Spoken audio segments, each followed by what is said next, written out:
ఆవేశపడేవాడితో పెద్ద ప్రాబ్లం లేదు. కానీ ఆలోచన పరుడితో చాలా ప్రమాదం. ఇప్పుడు ప్రస్తుతం ఇరాన్ ఆ భయంతో వణుకుతోంది. పైకి మేకపోతు గాంభీర్యం ప్రదర్శించింది. తను ఒక్కసారి దాడి చేస్తే అవతల నుంచి కూడా దాడి జరుగుతుంది. ఆ దాడితో అవతల నుంచి ఒకేసారి 5 వైపుల నుంచి ఎట్లా దాడి చేసిందో అట్లా ఏది మిస్సైల్సు, డ్రోన్సు, బాలిస్టిక్ మిస్సైల్సు ఇన్ని ప్రయోగించేశాను కాబట్టి సక్సెస్ అయ్యాననుకో. సీన్ కట్ చేస్తే అవి మొత్తం విఫలమైంది. ప్రపంచ చరిత్రలోనే ఇంత దారుణమైనటువంటి వైఫల్యం ఒక అటాక్‌లో ఒక దేశం ఇంకో దేశం మీద చేసింది. ఇదే మొట్టమొదటిసారి గిన్నిస్ బుక్ రికార్డులో ఎక్కించాలి.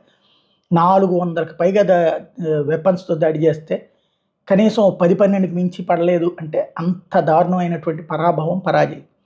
ఇప్పుడు ఇజ్రాయెల్ ప్రధానమంత్రి నెతన్యాహు స్పందించాడు. సరైనటువంటి గుణపాఠం చెప్తాం.